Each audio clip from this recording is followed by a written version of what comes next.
Welcome everybody. Gallery view, I do the speaker view. Welcome everybody to this event.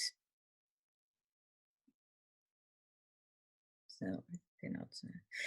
From Polaris, it's the fireside chat or the prelude to the Inspire and Impact meeting, which we will have in probably sometime in March. Today, I'm going to share you a little bit about Polaris, introducing Polaris. My name is Ingrid, and together with Julia and Daniela, we are in the board of Polaris. Polaris is a development network for men and women, where we help people grow to the positions of their dreams, the positions where they can have the best impact. And we do that by a mentoring program, by having these kind of events as we have now, as by interviewing leaders in the Ask Me Anything series, and through various workshops on leadership. So that's all I want to say today about Polaris. We are so excited to have this event today. So Julia, I will give the word to you. Thank you very much, Ingrid. Welcome, everyone. I think there are some people who are still joining, so hopefully they will not miss too much of the actual conversation, because right now we will just introduce each other very briefly, because I think everything we will learn about each other will be coming in the next, 55 minutes that we've got left. I would love to introduce my two colleagues on this wonderful meeting, Joanna and Aithan. Joanna is my fellow Polish on this call, so somehow we are in majority, which hardly ever happens, which is interesting. But we will spare you the Polish. Probably you just hear it in the accent anyway. Joanna is a psychologist, and she works with Brené Brown, and she will tell you more about it. There's so much to tell, so I will not take away any of the mystery. And Aithan is the artist at MIT in Boston, in the US. And as you can imagine, he's got lots of interesting stories to tell about that experience, as well as about what changeability is, because that's what he's working on in his other non-teaching part of his life. Without further ado, I would love to give the floor to Aithan, maybe alphabetically. Of course, this is a conversation, so we don't have a script.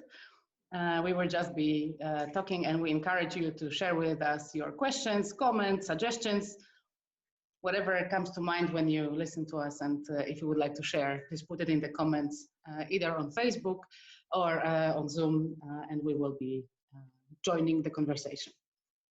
So, Aithan. Hi, Julia. Thank you. Hello, everybody. Joanna, I'm so glad to be with you as well. I've loved our conversations in the past few months, connecting and learning more about some questions that we're all asking as we approach this new year together. So happy 2021, everyone, as well. Thank you, Polaris, for hosting this and putting this all together for all of us. Julia, just a quick question for you in this moment. Do you feel that we should introduce ourselves right now, or kind of can we move into a breakout group, or is that not fitting for the way technically we're working in this moment? I see that there are some people who are joining and their audio is connecting, so maybe we can introduce ourselves and then we will move on to the breakout. So, thank you. So let's do this. So I'll introduce myself and pass it to Joanna. I'm Aithan Shapira. I'm a lecturer at MIT in the Sloan School for Business. But the background that brought me there is my arts background. I have a PhD in the creative process, and I'm a practitioner. I painted for 20 years, about 12 hours every day. And my mentor in the art world was involved, and student of many, I would say Picasso and many others. And so my background is very immersive and very rigorous around a practice specifically of doing one thing and then shifting to another, a practice of innovation and a practice of teaching others. I was involved in teaching in many universities in the graduate level around how do you teach art and how do you teach people to be creative and what are you really teaching? And how are you guiding people through that? So that's turned into some work in coaching and some work in facilitating and leadership development. And that's what we're here, so many of us to talk about. And so I'll pass it over to Joanna. I'm so glad to be with you. Thank you, Aithan. And thank you, Julia. And thank you, everybody at Polaris that decided that you want to spend, what's today, Monday. I got confused with all the dates happening with Christmas time and New Year's Eve. So today's Monday, and I'm so glad that we can spend all together and sort of ask you to dance with us for an hour around the theme of 2021. But going back to my background, I am a psychologist, but I guess, first of all, I'm a human being who was really confused for a long part of my life. And then I decided that the best way to get unconfused, I don't know if it's even a word, was to go to do a master's in psychology, which was not a good choice because you don't go there to find yourself. You have to go inward to find yourself, and whatever you do it later on, it just follows up. So I'm a psychologist, and I'm still trying to figure out who I am. And a huge help in that case is Brené Brown, who I am honored to say that has become not only my role model for life, with all the courage work and vulnerability that has helped me on the personal side, but also on the professional side. So I'm honored to say that I'm part of her team, and the topics that I mainly focus on are, as you can imagine, is courage, vulnerability, and leadership, courageous leadership, which is these three topics I think are the themes for 2020 and now the themes for 2021. So, and I used to travel around the world to do the speaking engagements and trainings and workshops and coaching sessions. But now, as most of us, I'm stuck, which is not a bad thing, but I'm stuck in Poland and I'm trying to figure things out online since March 2020. So I'm so glad that we could, hopefully, fingers crossed, we're going to do the same thing in a year or two. And meet face to face and touch and just hug with no social distancing anymore. But hopefully for now, this is what we have. So I'm glad that we can at least hug and see and talk and exchange the experiences that we've had so far using Zoom and Facebook and all the platforms that I think are we going to use it on YouTube, Julia, afterwards? Yes, we will be. We are recording this session, so whoever misses it and cannot join the conversation live will be able to watch us and at least be triggered to think a little bit later while watching YouTube. Yeah. So those of you who are watching it on YouTube later on, we miss you here live, but we love you, and we're so glad that you decided to watch the conversation. So hopefully you're going to enjoy it as much as we already do. Thank you, Julia. Thank you, Aithan. Thanks. Yeah. Yeah, I think now the time has come for another sound that you can hear in the background. This is the beauty of working from home. The coffee machine that cleans itself has to remind us that coffee is very important. So I'm very, very grateful these days for good coffee, even in the evening. I don't know why, but it's somehow a great companion every day. And now that maybe you can hear me a little bit better, I think the time has come because probably whoever was supposed to join has already joined. So Aithan, could you introduce the topic and what we will do first? Yeah, one of the subjects that comes to mind is the unknown. And when we talk about that right now, the way Joanna shared, just so much of our time right now, it seems in many people I've spoken with and for myself, is this connection with the unknown. And the unknown in relationship to leadership is really big. And I might say something that perhaps might be provocative, but it's just that if you're not dealing with the unknown, then leadership isn't happening. The moment leadership enters the room is the moment where there is an unknown. Because if everyone knows what to do, You don't need the leadership. So leadership and the unknown are very connected. And the more we practice and venture in to our relationship individually with the unknown, the more practice will be in leading others through it and ourselves through it. And so 2020 is behind us. And in many ways, a lot of unknown was put on us globally. And as we enter 2021, there's still a lot of unknown. And I'm feeling at least a little bit more of a choicefulness around it. Some kind of an agency in my participation with it. And as we are all feeling that way, perhaps, or your relationship to that, we would like to kind of start us off in a conversation around maybe 3 ways that we enter the unknown when we're working with it, when we're in conversation with it. Do you enter it by going around the unknown? Do you try to avoid it? Do you go through it? Do you just go right into it and right through the unknown? Or do you try to like hop over it? Right? So if those are 3 options we're suggesting right now in a relationship with the unknown as you enter 2021, is your association to go around it, through it, or over it? And let's just have, maybe find the one that is your go-to or the place that you enter, and let's exchange with each other. We'll have, how about we'll do it in groups of 3, and to save time for the people who are on YouTube and other places that are Facebook that won't be able, we'll minimize the time, especially right now, but at least just to start us off connecting with each other. Share, we'll do 1 minute each, share which one is your go-to, and then a short, within that minute, experience or why that is so for you, and then pass it on to someone else. Maybe the person with the shortest hair can go first, and we'll see you back here in 4 minutes. So, Aithan, the people on Facebook Live, they have to wait 3 minutes, and then we'll be back. Right.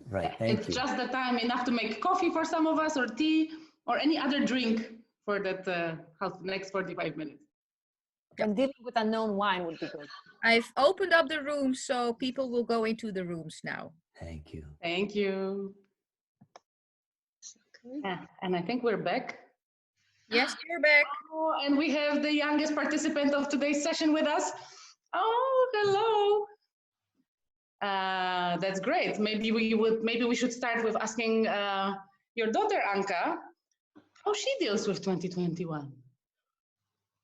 Oh, maybe you can tell us later. This is the way she does it. Like hug her mom, really tight. She seems to be very, very shy. You want to say something? No. How is 2021 for you?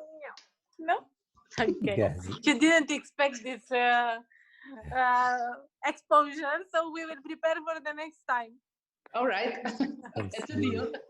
Anka, that is what I'm looking at, you guys. It's like the best manifestation of the unknown, right? It's like all the potential is right there. Yeah. We're looking at the unknown in action right there, or one version of it. Yeah, thank you. Beautiful. So glad to meet you. Oh, great. Shall we share some of what we heard in our rooms? So it happened that with Joanna we were together in a meeting room. Yes. So sorry, Aithan, we missed you. Now we are back, back again. Oh, absolutely. I'm curious, maybe Joanna, what happened in the group that you were in, or if someone else can share what their experience was as well. Yeah, maybe Joanna, can you lead us? Yeah, because in our group there were 4 of us, luckily. So we had a whole mixture of strategies that we try to deal with unknown, and we had loads of examples. Like one of our girls, she didn't hesitate a minute when she was asked like what's her way to deal with the unknowns, like to go straight in. Whereas in my case, I just walk around as long as possible up till the moment that I realize that the unknown is stretching parallel to me going next to it. So there's no way to go around it. You just have to go into it. So this is how I deal with the unknown. And Julia pointed to the very interesting, I think, moment or a point in the process of change where, especially for those who are self-aware and know that usually the change gives us opportunity to grow, but there are moments, situations when it's really hard to believe that it's going to let us grow into something bigger than we are today. Like we forget that it's going to give the effect of us, becoming stronger or smarter or more empathetic. Sometimes we're so stuck in the process of change that it's hard to see that it's going to let us be somebody else at the end.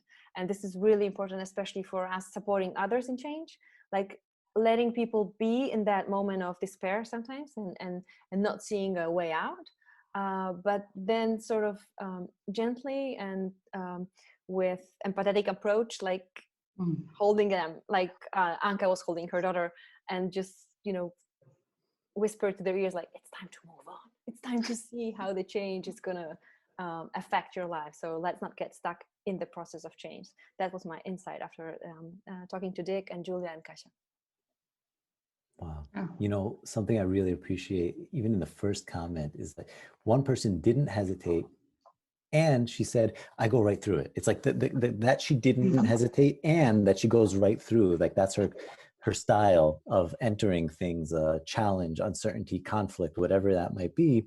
The style is to go right through it. And she manifested in the way she spoke. The first one, she went right, no hesitation. And I also appreciate something that came up on my call in a similar way to yours, with the people that I connected with, is what happens if we wait and avoid, and maybe go around it, and then something happens internally that builds up, and it's going to come out.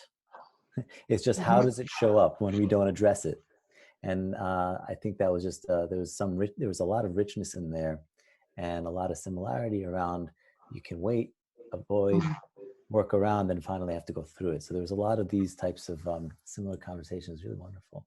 Do you guys feel that maybe open it up and hear maybe one or two comments that people are have on their mind, and maybe open up the chats as well?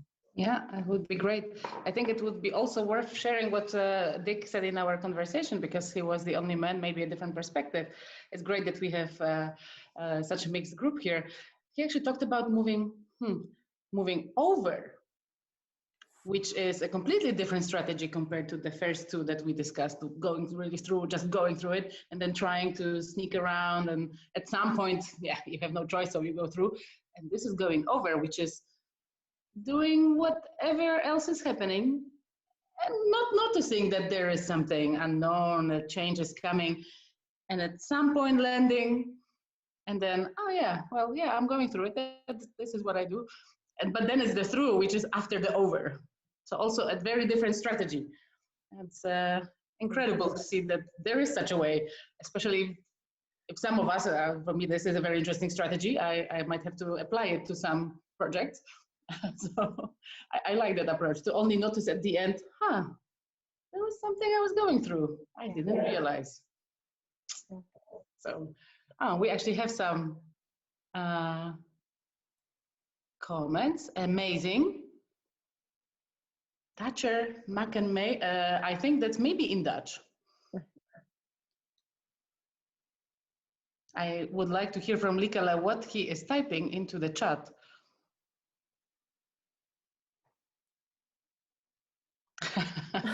That's the unknown. Okay, out of concern even.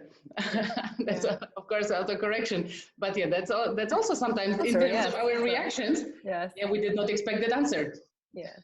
Yes, but I want to point to what Dick also mentioned, the moment I joined in the group, the moment I realized that I'm supposed to join a group, which was not so obvious in my case.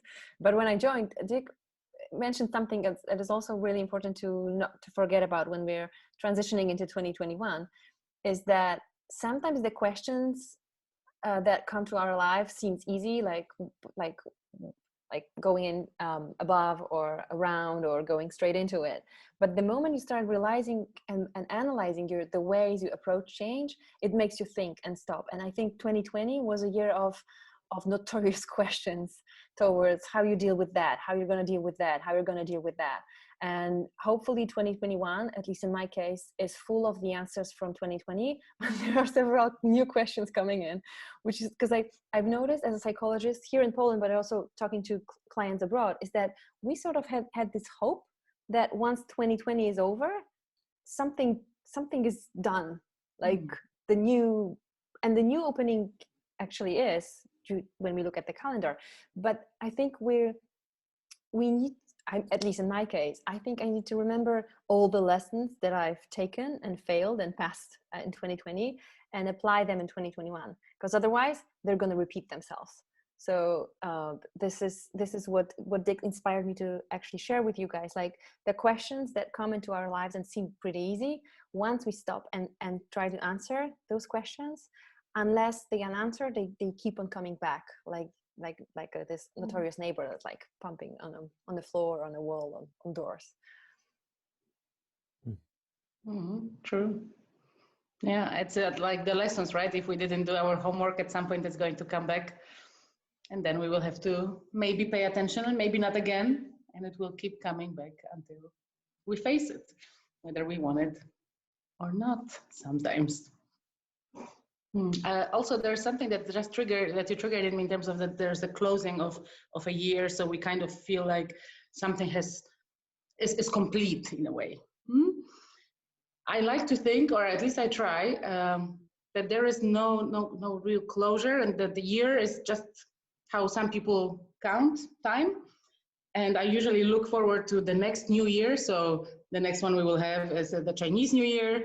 Right, there was the one of the 31st of December. Before that, there was a Jewish New Year. So there's always something new coming up, and that way I try not to fall into, at least for me, this is a trap to feel 2020 is over. What does it mean? It means that now, as of the 1st of January, everything will be different. Magically. Well, if I didn't change, if I didn't take care of those lessons, right, nothing will be different. And the fact that it will be called 11th of January, if I haven't changed, if I haven't done anything with the lessons from 2020, 2021 might be exactly the same, in my perception at least, my feeling. So I try to always look forward to another disruption in the date closure.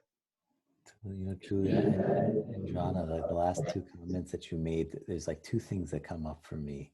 And one is that perspective that Joanna, you said about looking inward. And I think that when we, you know, the question that the three of us were asking in our previous conversations, I just feel like to share with everyone, it's just, what do you do when you don't know what to do? And often, even on this call, maybe you're coming to this call because you want to know what to do. I don't know what to do. So tell me what to do, because I don't know. And that shows up for leaders very often, I think, in the leaders I work with, is tell me what to do. What do I do when this? What do I do when that? And what to do, best practices. There's many of them, and we probably have, between all of us on this call, all of them. And we're still asking the question of, what do I do? You're the expert, tell me what to do. Whoever it is, to whoever it is. And what I think we've come to think about in some ways is the best practice has to do with, especially with the speed of change that we're facing. I mean, even from the last time that the three of us were on a call, Julia, Joanna, and myself, to now, which was not that long ago, right? The world is fundamentally different. You know, it's not just the date that Julia is talking about, like, you know, 2021, that's a thing, but fundamentally, so much of our planet is different. And so the best practice has to do with me being aware first of what is going on in the moment, and then assessing and practicing which one do I try? Which best practice fits right now, even if it's one that I'm uncomfortable with? Like, I'm uncomfortable with going through it, but right now, I have to be the leader and I have to go through it. That's what needs to happen. So who's with me? You got to hold my hands. We're going. And that kind of thing, or the opposite, or whatever it is. And so maybe our offer or our question back is, instead of what do I do, a question might be, how do I be when I don't know what to do? Not what do I do when I don't know what to do, but how do I be? And a way into that is these questions, is noticing the way Likale said, you know, like, well, it's pretty interesting for me to start noticing and becoming aware of what my normal practice is when I approach conflict. Okay. And when is that good? When does that serve the room? And what's one that I'm maybe less comfortable with? And how can I find ways of starting to practice that in micro moments? So I'll pass that back, but it's kind of something that's on my mind with what I'm hearing so far. Yeah, and that being is more important than doing. I have a feeling for many of us at some point, because doing is obviously important. However, we are being in the moment of doing. Right. It's the practice. Yeah. The practice is the process. So maybe we could ask our beautiful participants here and on Facebook to actually write down in chat boxes in the comments exactly how do you guys be when you don't know what to do? How do you guys be when you don't know what to do?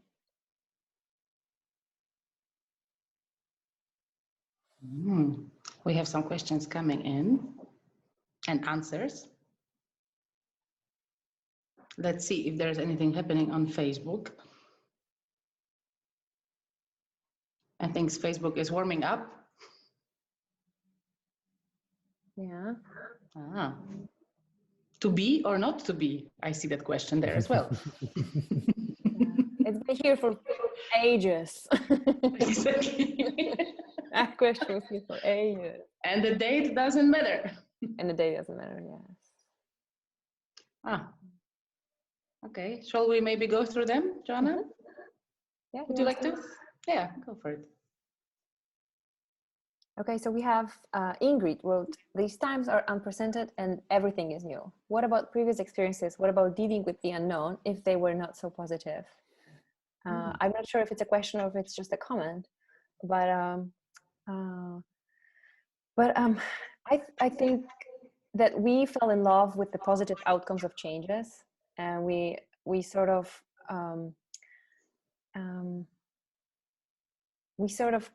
wish that every time we change or something changes around us leads to something positive. But it's not always the case. I mean, the positive or negative is is the way we perceive things. So it's another topic for another call. But I think we still can get experience and knowledge and become masters in dealing with the different unknown that we are accustomed to. So I think that because what I'm trying to say is that the unknown itself, it's always the same. The scale may be different. The length of the unknown may be different. The way it spreads around the world, does it connect only to me or to my family? Or is it just me going through change? Or is it the whole world going through change? Is it Poland states going through this huge shift? So this may be different, but the unknown itself, it's pretty much the same throughout the ages. And the question is the same. But I think my dream for all of us here watching this, and for all the people that I'm going to work with, is that to fall in love with the negative aspects of change or the negative outcomes of change, because and I have to remind myself it as well, like it's only my perception of the outcome, and I'm putting a tag on it, like positive or negative, but it's always a lesson. And I know it's easy to say, but when you're facing loss of a job, or having to fire people, or getting sick, or some of your loved one is on deathbed, it's easy to say, well, just stay positive, or it's going to grow into something bigger and you're going to be more mature after all.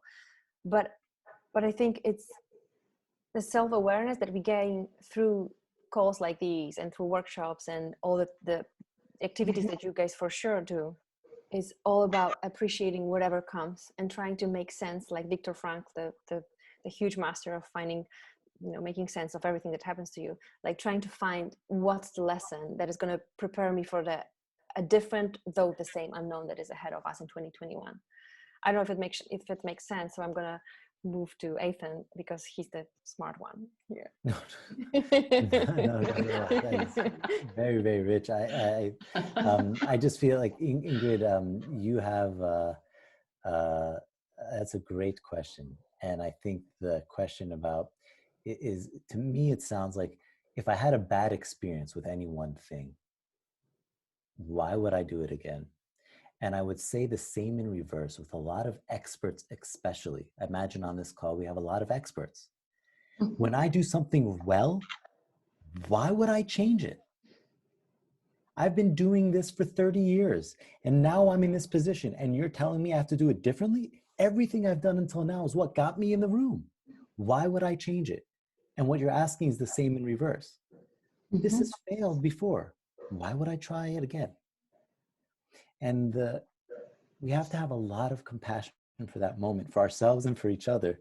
And what this world is asking of us right now, because of the pandemic and what might be happening in our workplace and in our home place and in wherever else we're experiencing. And I think that what comes up is that compassion first, to be brave, to work with the part of myself that doesn't want to change. Can I be bold enough to work with the part of me that doesn't want to change? Always, in both sides of the context. And also,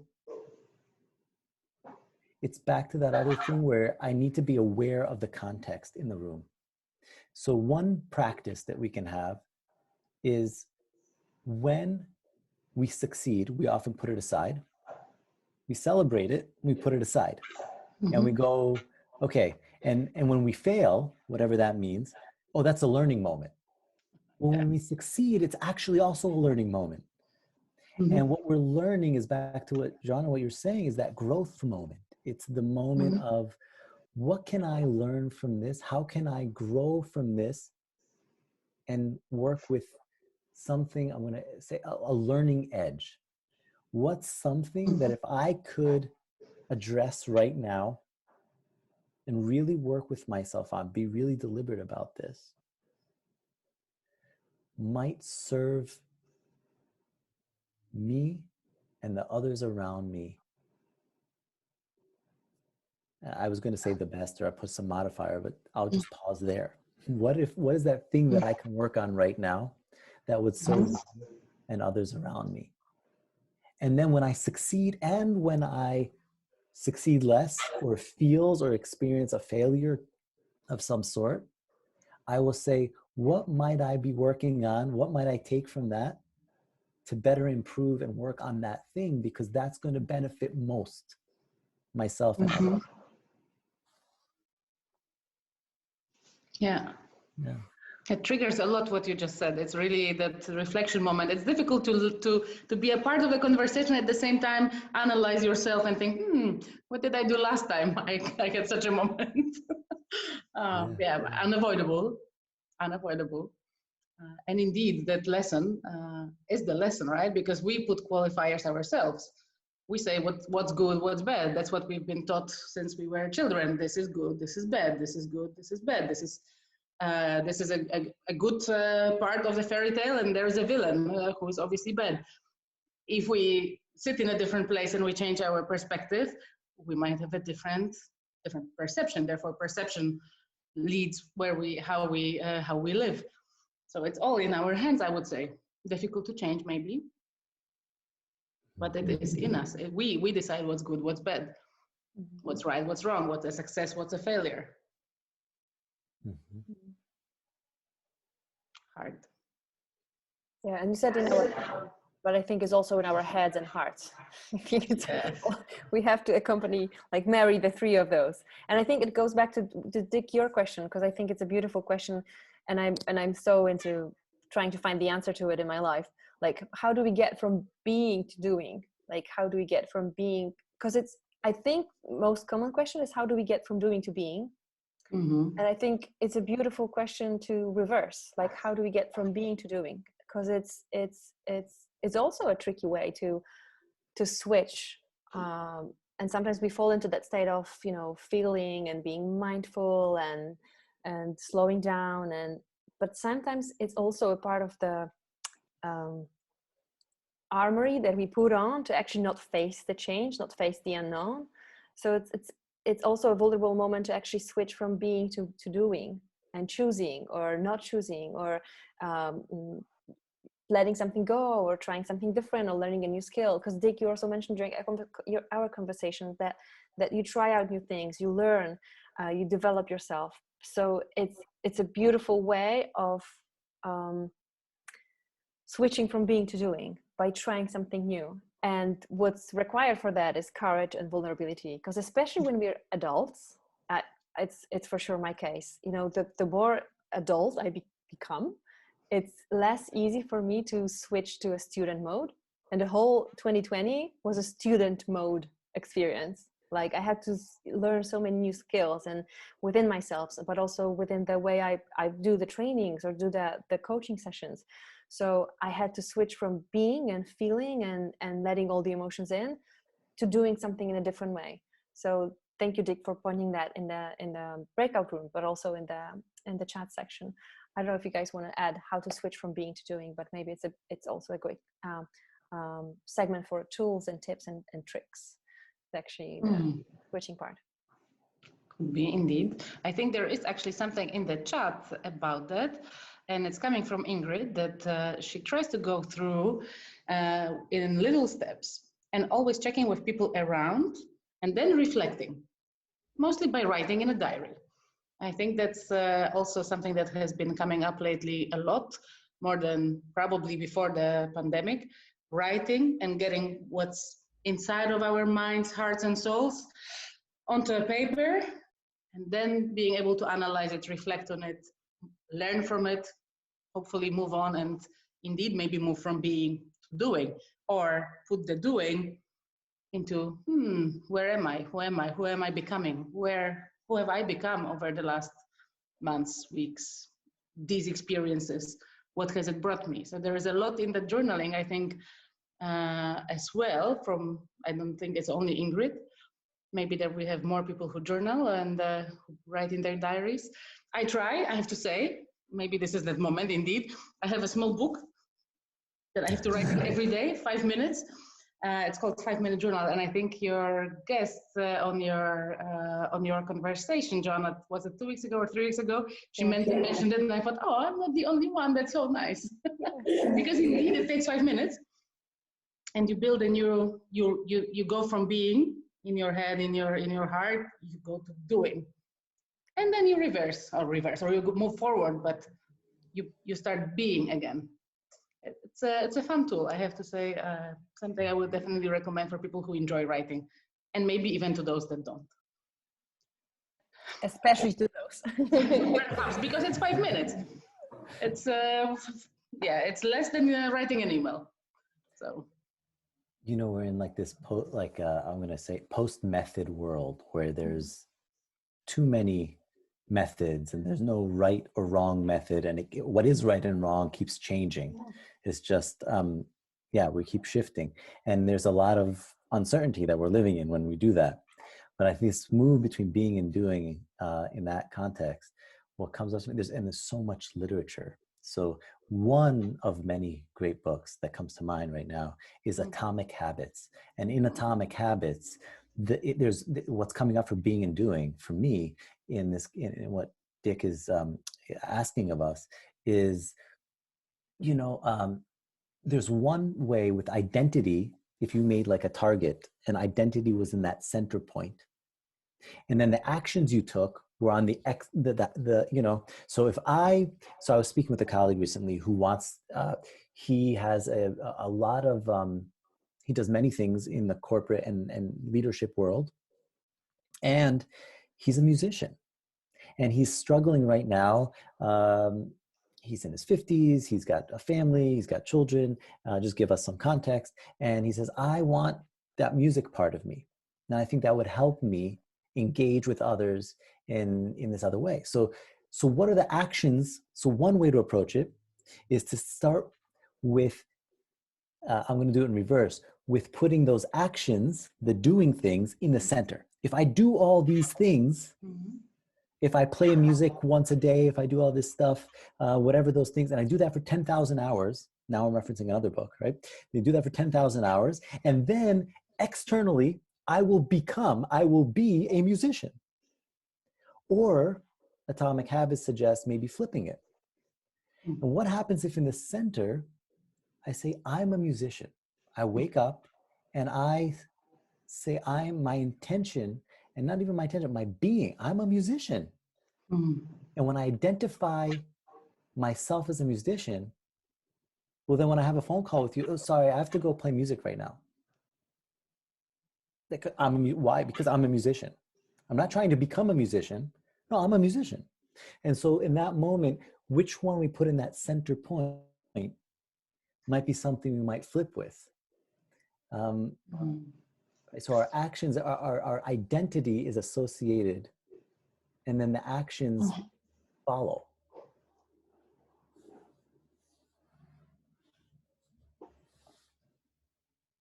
This is the moment when we sometimes also take notes during our conversations, and we do have these quiet moments in between. So for anybody who's new, because we see each other every now and then with Joanna and Aithan, so this is our practice. We are still here. We just digest. We have to digest it. Totally. Yeah, any comments, questions are beautifully welcome in the chat box, also on Facebook. So one of the things you mentioned, writing down and switching from identity mode to activity mode or doing mode. I also have experience, because Aithan mentioned that she, see, there's a feminine part of you that I refer to. Welcome that part as well. And for me, movement is also a way of switching from being to doing, which is, there's a paradox inside of it, because through moving, I'm switching to being. Like I'm more aware of what my body feels, and especially, which is an obvious thing to say, but especially when I feel tension and anxiety and vulnerability, which was often the case during the 2020, also within the household that I'm working, because as most of you, I'm homeschooling, I'm home working, I'm home exercising, I'm home cooking, like everything happens within actually like literally that room that I'm sitting right now. I had to like do the strategic planning, like move people around the house, like do not enter the this room right now.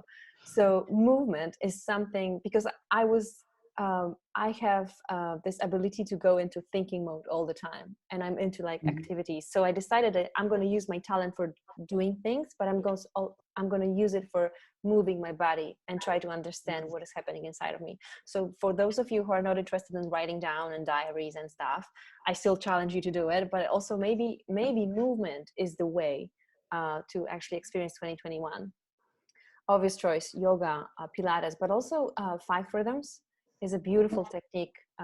Is a way of, simply said, is just dancing with no script, with no steps to follow. It's just letting your body move the way it wants to move. And it's a great reminder that so many things we already know that are inside of us, like how to approach things, like our body already knows. Our body already knows the answers. For example, like intuitive eating is also a way of trying to reconnect with the answers that our body asks for, like the what it needs during pandemic, how it wants to be fed.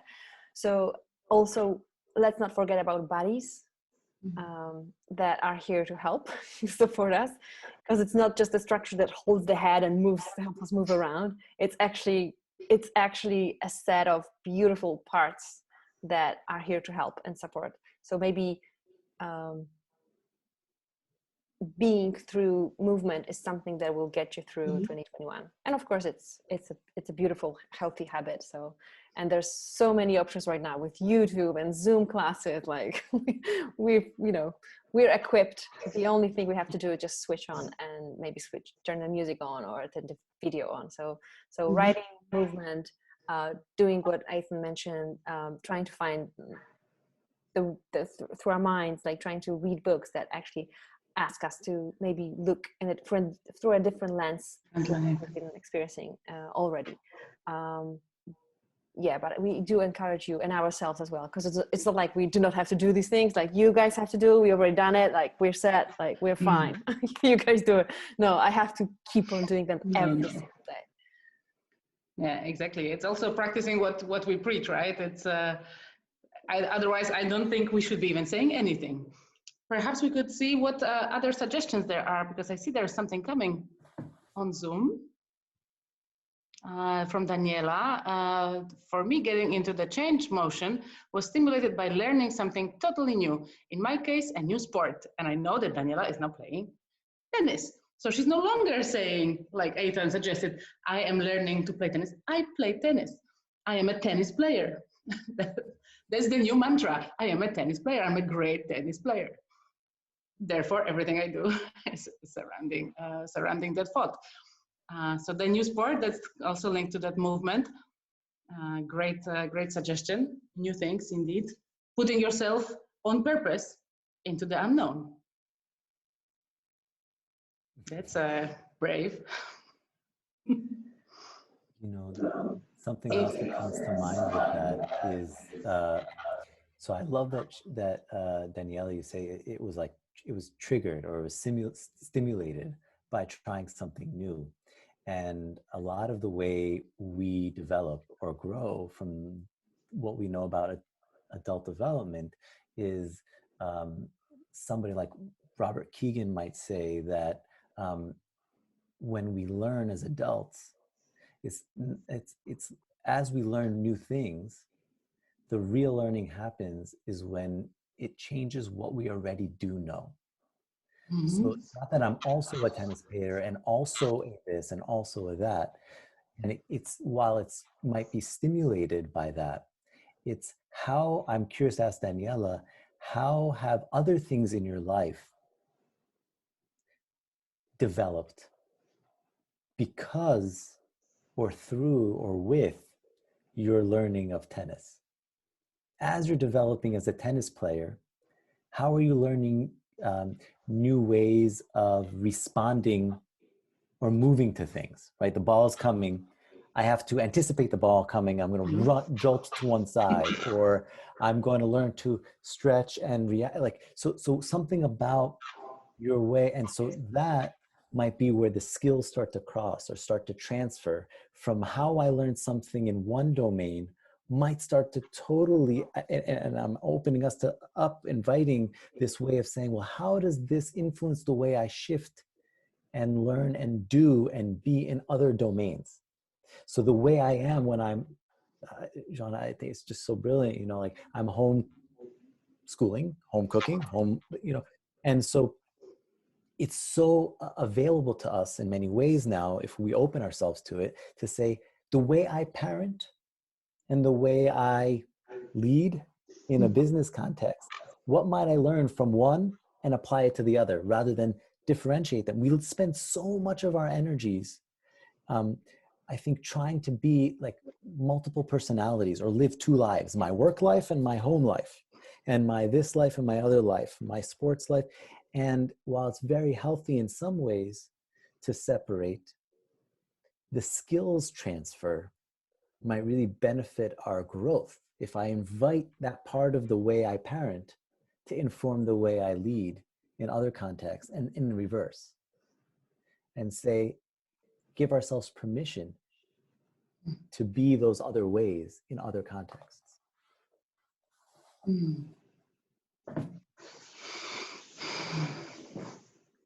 Yeah, it's beautifully said. I think by the mere fact of having only 2 minutes left, it summarizes our conversation pretty well, I would say. If there are any questions or anybody would like to share anything, I think now would be the time, because we would like to end also on time so that nobody is disappointed and they can go learn new things and start writing or exercising on homeschooling again, or writing while exercising. Buying all the books mentioned. Exactly. Applying new skills to another activities, to another discipline. So if there is anything urgent or curious or a question that we might actually move with to the next session next month, because that's what we're planning to do, to meet again, to talk about something else, also in the context of the unknown and how do we lead, we personally, but also how do we lead in context of leading others, not just ourselves. So that's where we will be going. Maybe there are any suggestions in the group that would be great to hear. Let's see. I think Daniela mentioned something to Aithan, that it's correct, that she has seen that she can take a new approach towards how she faces challenges or failures, and even better, that it taught her to let things go. I think I need to talk to Daniela more about that topic. Yeah, that's my lesson. You need to become a tennis player, Julia. That's crossover, like. I think I need to awaken my inner tennis player that went to sleep for a while. Yeah. I really feel like I've taken too long a break, so thank you. That might be my next homework. Let's see. I see that also Renata mentioned that sometimes body knows better than our minds. Yeah. That's comment coming from Facebook Live. That's great. Is there anybody else who would like to say something? Also out loud, so also unmuting yourself is an option.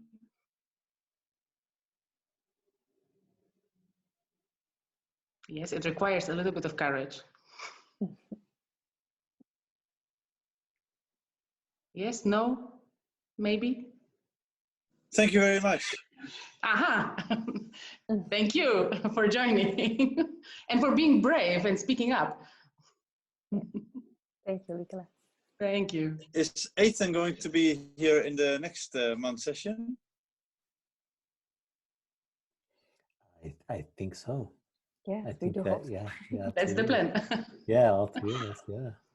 And hopefully, yeah, we can invite others as well. Please invite others if you think it might benefit. Is there something, Aithan, that you can say that in all this unknown, how do you stay so calm? I think the best teachers are the students. And I think our role, like the way Joanna is saying, is to connect to our bodies and learn from our bodies. There is a center of data, a center of information, and to be models for as many people as we can. And for ourselves, you know, we're reflecting on our modeling. So if we calm, if we connect to what matters most for us and stay present in the moment with those things, we serve others as well. And that's the practice, is self-reflecting. I think from what we were talking about today, I'm hearing a lot of self-reflecting through journaling, through different tools and new ways of learning, and connecting to our bodies. And then as we reflect, to self-correct, to try to grow. And in that, I know what I'm learning towards. So that keeps me more calm in the moments of success and in the moments of failure, in the moments I don't know. So anyway, and hopefully we can model for each other those things onwardly. Thanks for asking. I'm curious, Joanna, if you have some thoughts on that as well. No, I just do what Aithan tells me to do. Great. That's why we organize those meetings, so that we can hear that and learn. Yeah. It was my way through. No, Yeah, no. Jokes aside, but you still are my inspiration. Jokes aside, I think honestly my body was the hardest teacher of all, because I've learned that it shows me the way, but for so many years I wasn't able to listen. I wasn't equipped to listen. I didn't want to listen. I wanted to be different. I wanted to work longer and blah blah. But I think it honestly is the way out. Is the way to stay calm, and meditation do help. But for me, movement and body and trying to find at least honestly 5 minutes. It's like 5 minute journaling is like 5 minutes in on a yoga mat, even if it's just a downward facing dog that looks like a sleeping cat. Just like 5 minutes of letting my body know that it's important, because I use it all the time, and we use it all the time, and it's been through thick and thin the last year with all of us. So appreciating my body and listening to it and trying to follow what it needs, that's the practice that is grounding me, and it helps me to release all the tension that has gathered throughout the day. But also arts, I think, Aithan, is also you mentioned arts at the beginning. For some people, painting is the way to stay calm and grounded and forget all the craziness around. So I think if I'm allowed to say what's my idea or invitation for all of you, is try to find your way out. It may be through body, arts, music, creating. A friend of mine is going at 48 is going to become a DJ, like a music DJ, playing in a club right now, playing in his household, but he's like trying to find something that gives your brain something else to think about, to feel about, to be about. And it's just you just have to try it out, like do the tryouts, and do if writing is not working for you, switch to something different. But be aware that there's a part of you that is going to say, oh, it's stupid, don't do it. And if it keeps on saying on every single thing that you try out, like there's like a trick in it. So you have to be aware also, and the part of us that says, don't change anything, just like don't try new things because you're gonna suck at the beginnings. Like don't do it. You have to be like the good at everything. So trying out new things and not listening to the guy. So that's my tip for staying grounded. Thank you so much. I think we could continue our conversation. Sounds like there's still so much to talk about. I hope that we will see each other in a month or so, and we will continue. Hopefully, everybody who joined us will join us again, and you can also bring a friend electronically. Please feel free to share, invite, and share also your thoughts with us, because that's why we're here. We want to hear from you as well, and we want to learn from you and exchange. This is what it's about. This is what we can do. So let's use it, and let's find our ways. Maybe there was a suggestion today that will change your life forever, and you will never be the same again.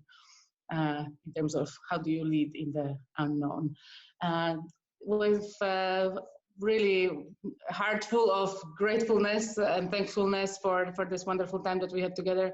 I would like to close this session and thank Joanna and Aithan and everybody else, especially our wonderful technical staff, without whom this meeting would not have happened. So thank you very much, Ingrid, for taking care of us and for making this possible. Thank you. And thank you every one of you, every single one of you on Zoom and on Facebook. We are here for you and with you, and we would like to go through, over, or around with you. So let's meet each other again in February, and let's see what has happened in our lives in that next month. Thank you so much. Thank you, guys. Thank you. Yeah. See you soon. Yes, see you soon.